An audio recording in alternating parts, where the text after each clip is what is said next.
When you heard those comments, how did you feel about it? Nauseous. Nauseous. Jon Gruden worked here at ESPN. Profound respect for the work that he's done for us over the years, always appreciative of it, and always and forever will be. I genuinely like and respect this man, particularly his football knowledge.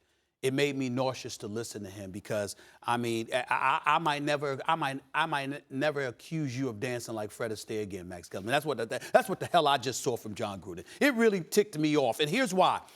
First of all, 1 minute you want to sit up there and say, we couldn't reach an accord. We couldn't reach an agreement. The next thing you want to sit up there and say is, well, you know what? People think I was involved every day, but I really, really wasn't. Third, you want to turn around and say, well, we all made the decision. It was a collective decision. When clearly the $100 million man is going to have more say than everybody else, especially when the owner is broke, supposedly, and looking to curb costs. But somehow, some way, even though he's broke, he found a way to give you 10 years, $10 million, or $100 million.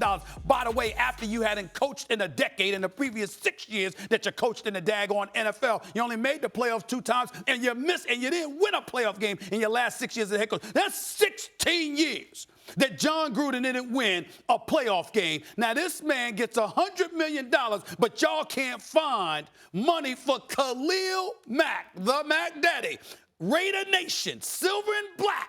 You can't find money for that guy. And your explanation is, well, we tried. But you know what? I mean, things just happen. And you got to be kidding me. This is the kind of stuff. And then this is the thing, too. Jon Gruden clearly is an offensive mind. We get all of that. Look at where the Raiders have spent their money. They've spent it on their offensive line. Obviously, you took care of your quarterback, okay? So we get what you're doing there. We understand it. The flip side to it is that you've been compromised defensively. You're the head coach. I don't see them even really thinking about their defense. And so maybe that's his strategy. I don't know, but I do know this. I can make the argument that Khalil Mack didn't deserve to be the highest paid defensive player in the NFL, but he certainly deserves to be one of the highest paid defensive players. And he deserved, I didn't, but he definitely deserved better than what he got from the Raiders. Jon Gruden and the Raiders supposedly hadn't even spoken to this man since February. I mean, that's just disrespectful. But I think I also heard that Mack didn't want to speak to them because there's nothing to talk about till he has a deal. Well, listen. So I understand you that can't, too. Everybody knows you can't have a deal without talking. And don't tell me if you on the phone Don't tell me if you on the phone talking about giving a brother $20+ million a year, he ain't gonna take your call. Let's stop that. Look, let's stop that.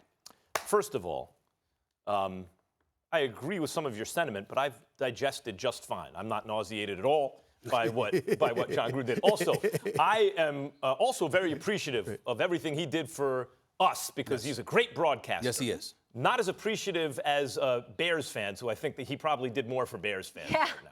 Guys, in a 24-hour period, give or take, a third-round pick that was traded for Martavis Bryant turned into nothing. E.J. Manuel, who, by the way, was playing pretty well, right? Like, as a backup, as a good backup, gone. A.J. McCarron brought in for a 5th-round pick. I mean, I understand bringing in McCarron. I like him better than most do. But when I heard it, I thought, what, they get something for him? A 7th-round pick? No, a 5th-round pick. That sounded like a little bit high of a cost.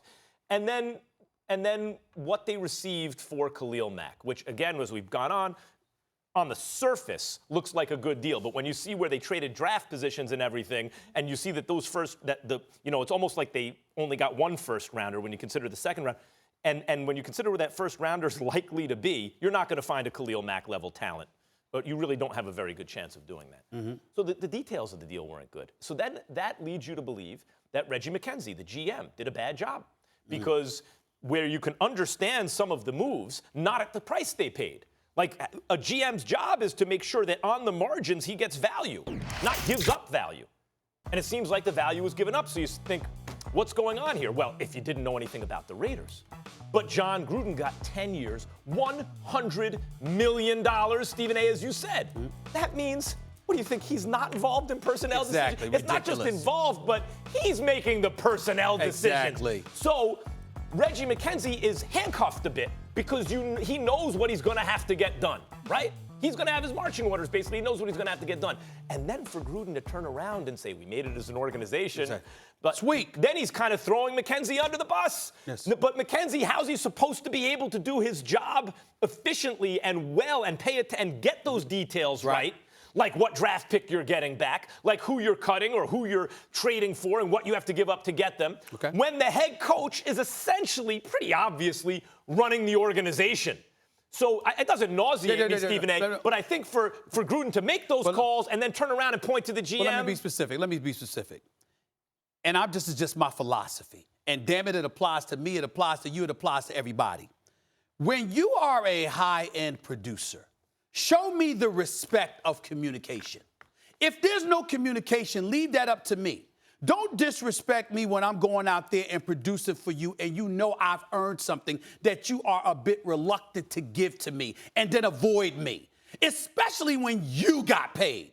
The bottom line is, what has Jon Gruden done in football for the last 16 years to justify not just his money, but the fact that you can get to a team and the face of the franchise and the star of the team, you don't even prioritize communicating to him man to man? I got a problem with that. What if he felt like it wasn't in best interest of the Raiders to keep him? I'm just saying to you that I think that sends a bad message to the rest of the team as to how Jon Gruden could potentially be willing to do business. I don't know all the details, and I'm not going to pretend to know it, but it's not a good look. It just isn't.